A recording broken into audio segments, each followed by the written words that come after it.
ফিরে এলাম বিরতির পর। ধর্মযুদ্ধ 2024 আমরা নজর রেখেছি যে যে কেন্দ্রের দিকে, তাতে মাথা ভাঙা থেকে তৃণমূলের বুথ বসানো নিয়ে একটি ঝামেলার খবর আসছে। বুথ বসানো নিয়ে তৃণমূল বিজেপি হাতাহাতি, সেখানে তৃণমূলের পোলিং এজেন্টকে মারধর করার অভিযোগ উঠেছে।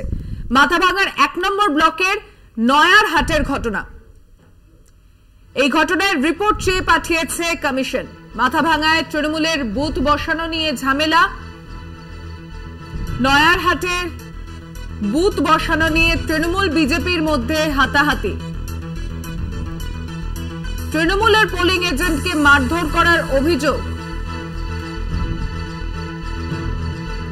কথা বলবো, টেলিফোনে রয়েছেন প্রতিনিধি সত্য সুন্দর ভট্টাচার্য। সত্য, ইতিমধ্যে মাথা ভাঙাতে তৃণমূলের বুথ বসানো নিয়ে ঝামেলার একটা খবর নির্বাচন কমিশনে এসেছে এবং তৃণমূলের পোলিং এজেন্টকে, তৃণমূল কংগ্রেসের পোলিং এজেন্টকে মারধরের অভিযোগ এসেছে মাথাভাঙা 1 নম্বর ব্লকের নয়ারহাট গ্রাম পঞ্চায়েতের 53 নম্বর, এটা কেন্দুপুরি বুথে। সেখানে ধুন্ধুমার কাণ্ড হয় এবং সেখানে বুথ বসানো নিয়ে তৃণমূল কংগ্রেস এবং বিজেপির মধ্যে হাতাহাতি হয়েছে, যদিও তাতে ভোট প্রক্রিয়া কোনোভাবে ব্যাহত হয়নি। কিন্তু এই ঘটনার কিন্তু রীতিমতো রিপোর্ট চেয়ে পাঠিয়েছে নির্বাচন কমিশন। ঠিক কি কারণে এই বুথ বসানো নিয়ে তৃণমূল কংগ্রেস এবং বিজেপির মধ্যে সংঘর্ষের ঘটনা ঘটলো, এই গোটা বিষয়টি নিয়ে কিন্তু সবিস্তার রিপোর্ট চেয়ে পাঠানো হয়েছে কমিশনের তরফে। এখনো পর্যন্ত সকাল 10টা পর্যন্ত যে তথ্য কমিশনের কাছে এসেছে, তাতে এখনো পর্যন্ত মোট 151টি অভিযোগ কমিশনের দপ্তরে জমা পড়েছে প্রথম দফার নির্বাচনকে নিয়ে। ধন্যবাদ সত্য সুন্দর ভট্টাচার্য প্রতিনিধি, কথা বললাম তার সঙ্গে। আমি স্নেহায়নের কাছে আসছি, কি বলবেন? না, ঘটনাটা হচ্ছে এক্ষুনি যা খবর এলো, নাটাবাড়ির বুথ নাম্বার 8 এবং 48, সেখানে বিজেপির যে ক্যাম্প অফিস করা হয়েছিল সেটা ভাঙচুর করা হয়েছে এবং মানুষজনকে ভোট দিতে আসতে দেওয়া হচ্ছে না, রাস্তায় আটকানো হচ্ছে, ভয় দেখানো হচ্ছে। ইভেন আপনারা যে দেখাচ্ছেন নিচে, আমি একটা ক্যাপশন লাইন দেখছিলাম, মানুষজনকে ভয় দেখানো হচ্ছে, বাহিনী কোথায়? আপনারা কথা বলুন। আজকে গ্রামের ভেতরে লোকের বাড়ির সামনে কি বাহিনী মোতায়েন করা পসিবল? আর আমি বাহিনী যদি না থাকে কোনো জায়গায়, সেখানে মানুষকে আমি ভয় দেখাবো? এই অধিকারটা তৃণমূল কংগ্রেসকে কে দিয়েছে? আজকে যে জায়গাগুলো থেকে, যে গ্রামের ভেতর থেকে রাস্তা দিয়ে মানুষ আসছে, সেখানে ঢিল মারছে। তৃণমূলের বুথ বসাতে দিচ্ছে না, সেটা তো তৃণমূল করছে না। তৃণমূল সেটা কে করবে? তৃণমূলের বুথ বসাতে দেবে না বিজেপির। আমি তো বলছি, নাটাবাড়ির বুথ নাম্বার 8 বিজেপির ক্যাম্প অফিস ভেঙে দেওয়া হয়েছে। বাইরে যে বিজেপির ক্যাম্প অফিস ভেঙে দেওয়া হয়েছে, মানুষকে বুথ অব্দি আসতে দেওয়া হচ্ছে না। আজকে যে স্পেসিফিক কমপ্লেন গুলো দেখুন, আজকে যে 3টে কেন্দ্রে ভোট হচ্ছে, আপনি যদি বিগত নির্বাচনগুলোতে সেই কেন্দ্রগুলোতে দেখেন, সবকটাতে বিজেপি কিন্তু ভালো রেজাল্ট করেছে। তাহলে এত আশঙ্কা কেন? সেটাই তো আশঙ্কা কেন? তাহলে গন্ডগোলটা কেন বাধাতে হচ্ছে? এই কারণে মানুষের রায় যেন প্রতিফলিত না হয়। মানুষের রায় প্রতিফলিত হলে নরেন্দ্র মোদীজি বিগত 10 বছরে যে কাজ করেছে, এই অঞ্চলে বিজেপির যে জনসমর্থন আছে, তাতে তৃণমূল ধূলিসাৎ হয়ে যাবে। তাই জন্য তো এই আক্রমণ, তাই জন্য তো এই সন্ত্রাস।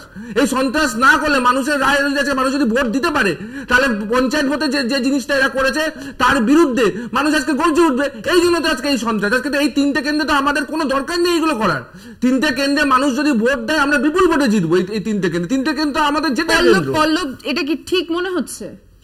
আমি তো বলার সময় প্রথমেই বললাম না, বিজেপি যেটা যুক্তি দিচ্ছে সেটা কি ঠিক?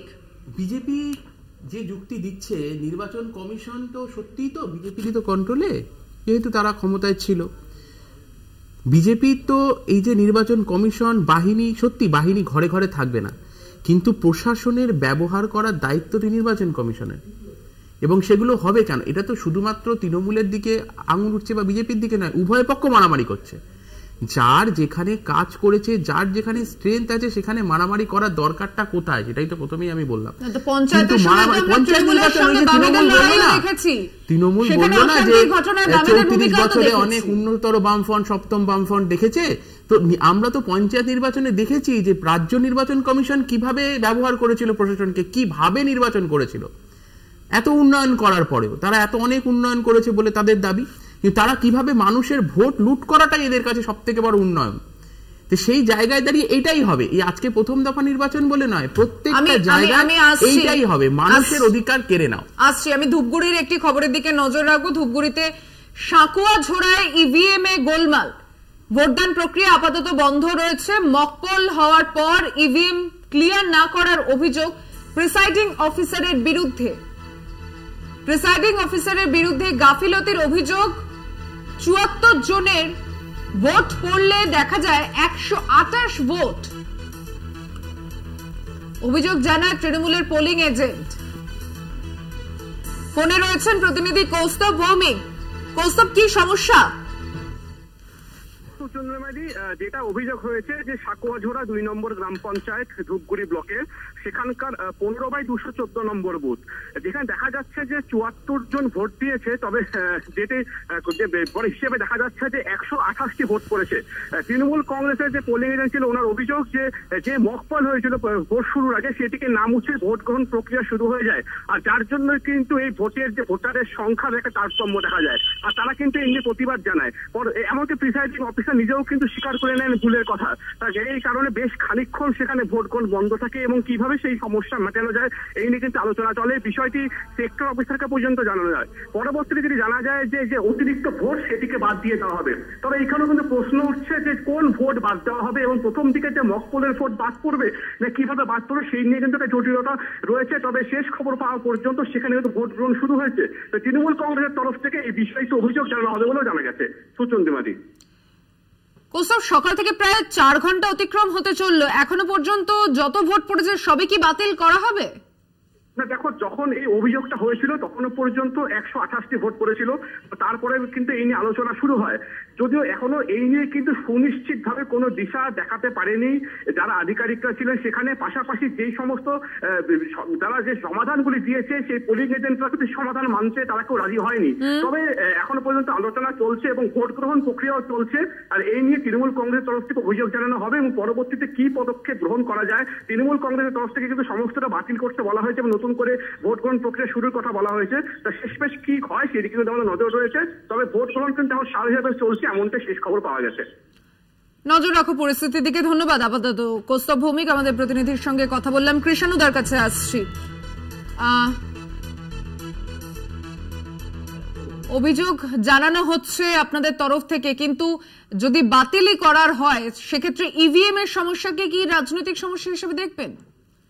100 বার তোমার মনে থাকবে যে আমাদের এখানে যে ইলেকশন কমিশনের নিয়ম হচ্ছে যে কোনো কেন্দ্রে 20% এক্সট্রা ইভিএম ব্যবস্থা থাকে, মানে যা ইভিএম এর ক্যাপাসিটি থাকে তার 20% এক্সট্রা থাকে যদি কোনো এই প্রযুক্তিগত ত্রুটি বিচ্যুতি হয়।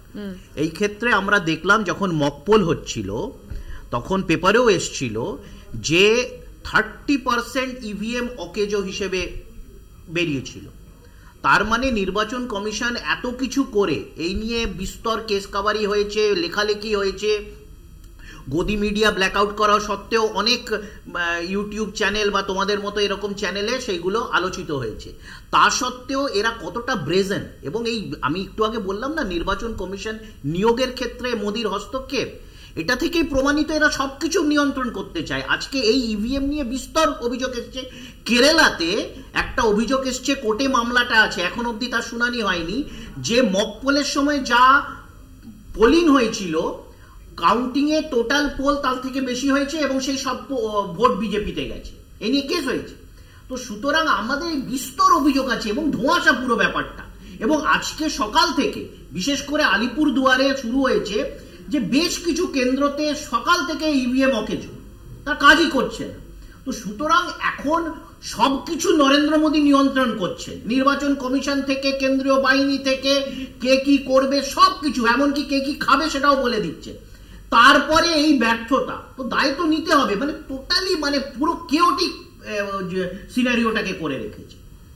আমরা বিক্ষিপ্ত কিছু ঘটনা যা এখনো পর্যন্ত উঠে আসছে, শান্তিপূর্ণভাবে ভোট হচ্ছে কমিশন সূত্রে যেটা জানানো হয়েছে। তবে 10টা পর্যন্ত রাজনৈতিক দলের পক্ষ থেকে 151টি অভিযোগ এখনো পর্যন্ত জমা পড়েছে এবং কোচবিহারের দিকে তো অবশ্যই ভাবে নজর রাখতে হচ্ছে। শীতলকুচিতে সেখানে উত্তেজনার খবর এসেছে এবং প্রথম দফা নির্বাচনের দিনই তীব্র যে অশান্তির খবর আসছে কোচবিহার থেকে, সেখানে সবথেকে বেশি কেন্দ্রীয় বাহিনী মোতায়েন রয়েছে সেই কেন্দ্রে। স্নেহায়ন, না দেখুন ব্যাপারটা হচ্ছে যে কোচবিহার এর আগেও বহুবার রাজনৈতিক হিংসায় উত্তপ্ত হয়েছে এবং এই নির্বাচনেও বিগত দিনগুলোতেও দেখা গেছে আমাদের কেন্দ্রীয় প্রতিমন্ত্রী নিশীথ প্রামাণিকের গাড়ি আক্রমণ করা হয়েছে এবং নিশীথ প্রামাণিককে কিভাবে তৃণমূল নেতারা তার মানে দাড়ি গোপ উপড়ে নেবে এই বলেও আক্রমণ করা হয়েছে। তো বিগত দিনে এটা তো দেখুন, এটা তো অনেকটা এক্সপেক্টেড যে মানে কোচবিহারে এই সন্ত্রাস আমরা পঞ্চায়েত ভোটেও দেখেছি, আমরা এর আগে বিধানসভা ভোটেও দেখেছি, এবং স্বয়ং মুখ্যমন্ত্রী যেখানে জনসভায় দাঁড়িয়ে কেন্দ্রীয় প্রতিমন্ত্রীকে যে ভাষায় আক্রমণ করেছে, বা কালকে স্বয়ং প্রধানমন্ত্রীকে যে ভাষায় আক্রমণ করেছে। 5 বছরে আপনারা সেই সন্ত্রাস থামাতে পারেননি কেন? 5 বছরের এলাকায় তিনি অভিযোগ করছেন দিনহাটায় সেখানে উদয়ন গুহকে গৃহবন্দী করার অভিযোগ করা হচ্ছে, কিন্তু বিষয়টা হচ্ছে দেখুন, আপনাকে একটা জিনিস দেখতে হবে, আইন শৃঙ্খলা তো আর এমপিদের হাতে থাকে না, আইন শৃঙ্খলা পুলিশের হাতে।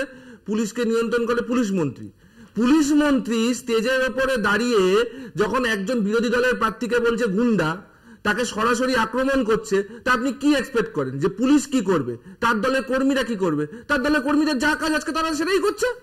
রাস্তায় নামিয়ে বিজেপির পোলিং এজেন্টদেরকে বুথ থেকে বার করে মারধর করছে, রাস্তায় লোককে ভয় দেখাচ্ছে। কালকে রাত্রিবেলা গিয়ে ধূপগুড়িতে আমাদের একটা ক্যাম্প জ্বালিয়ে দিয়ে এসছে, সারা রাত ধরে দাপিয়ে বেড়াচ্ছে, লোককে ভয় দেখাচ্ছে, ভোট দিচ্ছে না। এটা তো স্বাভাবিক, তৃণমূল কংগ্রেস তো এটা করবে। দেখুন, এই যে বাংলার যে রাজনৈতিক সংস্কৃতি, এটা তো আজকের এই একটা ইলেকশনে হয়নি, বিগত আপনি একটা নির্বাচন যখন যেটা শান্তিতে হয়েছে।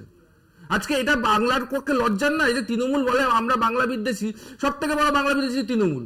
আজকে তামিলনাড়ুতে ভোট হচ্ছে, লোকসভার সংখ্যায় বা আয়তনে তামিলনাড়ু প্রায় পশ্চিমবাংলার সমসাময়িক, সেখানে 39টা লোকসভা সিট আজকে একদিনে ভোট হচ্ছে, আর আমাদের দেখুন 7 দফায় ভোট করতে হচ্ছে। কোথায় নিয়ে গেছে বাংলাটাকে আজকে তৃণমূল কংগ্রেস? প্রতিটা ভোটে আজকে লোকসভা নির্বাচন, নিশ্চয়ই মনে থাকবে দফায় দফায় ভোট গ্রহণের কোভিডের চলার সময় যখন এই দফায় দফায় ভোট গ্রহণের বিষয় নিয়ে মমতা বন্দ্যোপাধ্যায় বক্তব্য রেখেছিলেন, তখন আপনাদের দলের তরফ থেকেই বলা হয়েছিল যে এক দফায় হলে কি সুবিধা হবে বা কি অসুবিধা হবে এই নিয়ে প্রশ্ন তোলা হয়েছিল। আমি একটু খবরের দিকেও নজর রাখছি। উত্তপ্ত কোচবিহারের একটি খবর আসছে, সেখানে জেলা শাসকের কাছে রিপোর্ট চেয়েছে কমিশন। শীতলকুচি, ভেটাগুড়ি, চান্দামারি এই 3 জায়গায় রিপোর্ট তলব করেছে নির্বাচন কমিশন। চান্দামারি, ভেটাগুড়ি, শীতলকুচি এই 3 জায়গার ঘটনায় রিপোর্ট তলব করেছে নির্বাচন কমিশন। জেলা শাসকের কাছ থেকে রিপোর্ট তলব করা হয়েছে।